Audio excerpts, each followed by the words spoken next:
This will be good. We have like no communication skills already. This will be awesome. Okay, whoa pony, whoa pony. Yeah, he's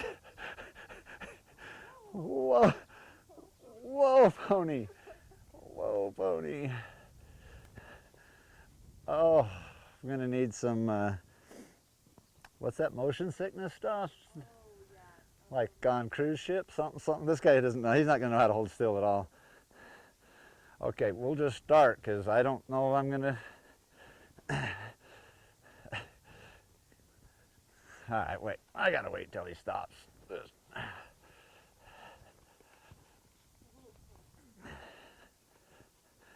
See the bending?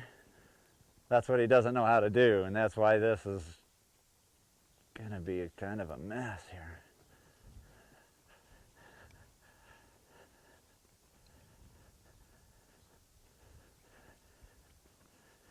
But this is what other people's horses are going to be like, so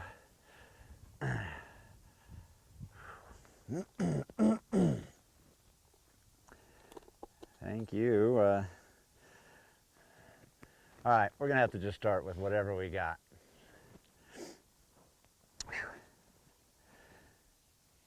Okay, hey, you finally made it in the saddle, right? You've gone through all of the other lessons. You've gone through everything of getting your horse ready to get in the saddle, and so now you're in the saddle. And today we have Scout. Scout's going to be our demo horse today, and Scout has not been through all of the other steps. Scout's a client horse. He got here just a few days ago, and we're going to use him for today's lesson because I think he's going to be pretty junky at it, meaning he's not going to have any clue whatsoever what I'm talking about. So this will be a great example of this tool. So today's lesson in when you get in the saddle, showing and letting your horse know everything that means don't go. Right? Just because we get in the saddle doesn't mean that we're ready to, that we want to go. So we want to go through everything with our horse. Good morning, Lay! We want to go through everything with our horse that means don't go. Because I'm pretty convinced that old Scout here thinks that everything means go. So the first thing I want to do with Scout, I got to get his head bent around to the side here and then just get him to hold still. So I got this rein short and I'm anchoring it between my leg and the saddle so that I don't continually keep pulling on him that he moves around. So a super bad camera angle, but we'll see what's going to happen here. So I need him stopped first, right? So we got to be able to bend his head and neck to the side and have him be stopped. Okay, we got that. So now what I want to do is I'm going to paddle my feet back and forth a little bit. I want my calves, right? I want my legs kind of scrubbing and rubbing on his side because I want Scout to know just because I wiggle my legs, that doesn't mean go. So let's go to that step. So I'm going to start wiggling my legs. And sure enough, old Scout thinks that that means go. So I'm just going to gently paddle my legs back and forth here and wait for Scout to find the stop. Okay, so I want my legs just continually moving and just kind of scrubbing around. And we're going to wait for Scout to find that that doesn't mean go. So he's pulling his head up, he's pulling on my hand pretty dang hard on the bit because Scout doesn't know how to even have his head and neck bent to the side. So there, his feet stopped moving, so my feet are going to stop moving. He's licking and chewing over here, so that's one time. We're going to do this 3 times on each side. So there's number 1.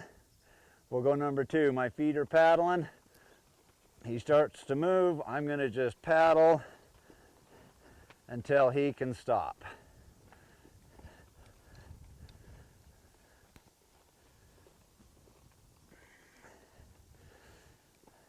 So I'm paddling a little harder this second time, meaning I want him to feel, you know, my legs bumping on him and just kind of thumping around. And so he's just got questions, right? He's feeling all this contact and like, gosh, what does that mean? So his feet stop, I stop. That's the release. That's the behavior that I want to reward Scout for, is holding his feet still.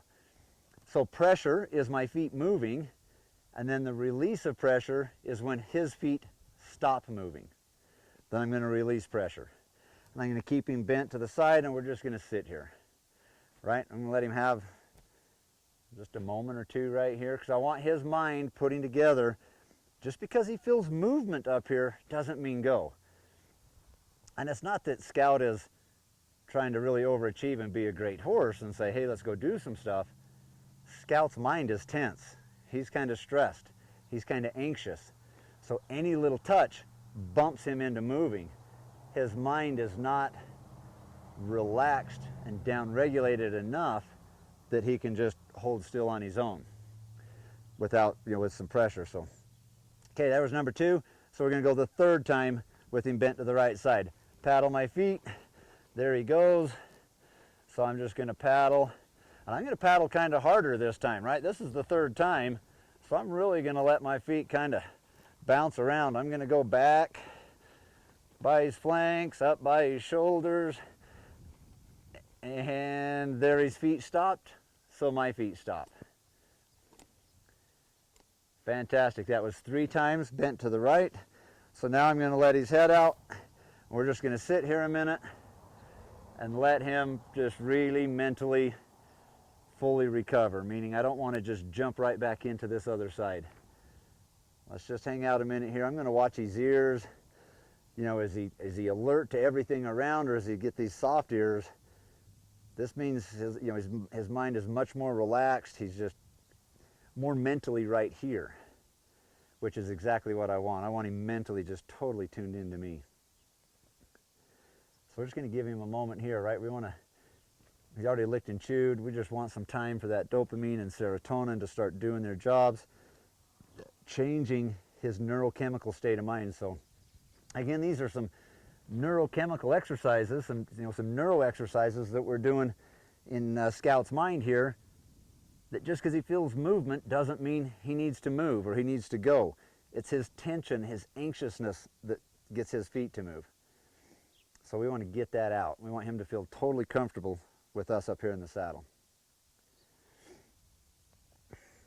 I'm loving how soft his ears are.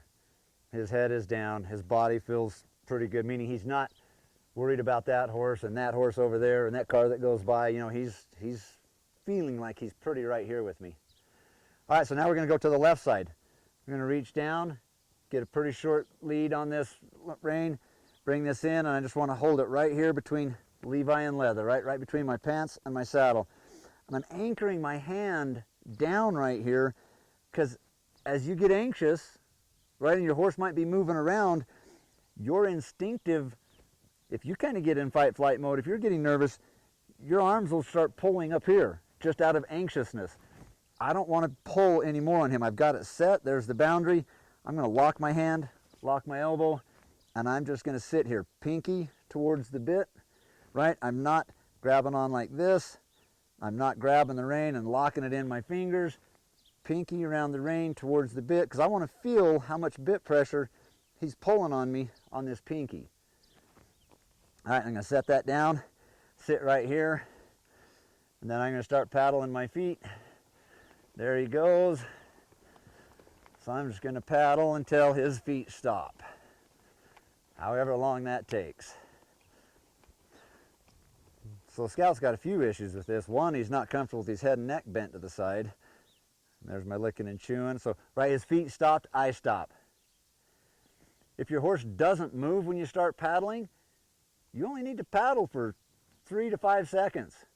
You don't want to overdo it and have your horse think they're doing the wrong thing and then they start moving. So if you paddle your feet around and they don't move in 5 seconds, release, you're done. All right, that was number 1 on this left side. He already licked and chewed. As soon as his feet stopped moving and I released, he was licking and chewing. So, all right, we'll go with number 2 on this left side. So this time I'm going to go a little heavier with my feet. Boy, it seems like when my foot touches right back there by that flank, he gets really concerned. Oh, he stopped, I stopped. right? I could feel my heel touch him, and every time it touched, I could feel his muscles fire. That's the tension we want to get out. That's him reacting to being touched. There's a lot of worry in his eyes. You know, his eyes are pulled open, and he's trying, but he is a little stressed about this. The good news is we got a whole bunch more of this to go. By the time we're done, old Scout here is going to know exactly everything that means don't go. All right, we'll go number 3 on this side. So I'm going to start paddling. I'm going to exaggerate it pretty big. I really want him to just turn off any sensitivity. He's done, I'm done. There's licking and chewing. Excellent job. So that was 3 times, so I'm going to let him have his head out. See if I can get him out here away from all this stuff. This is the first ride on Scout for us. I mean, he's been ridden before. It's been a few years, I think, since the client rode him. So this is just a really good kind of raw get started thing here with him. Let's go up a little further. So we haven't taught him much of nothing, so I really don't know what I'm sitting on. We just kind of got him saddled up this morning and thought he'd be a good demo horse for this today. All right, so I'm going to get him bent around to the right side, and then I got to wait for his feet to stop before I start the next thing. All right, we got the feet stopped, so I'm just going to sit here a minute. Now this is, if your horse doesn't know what means don't go, everything's going to probably mean go.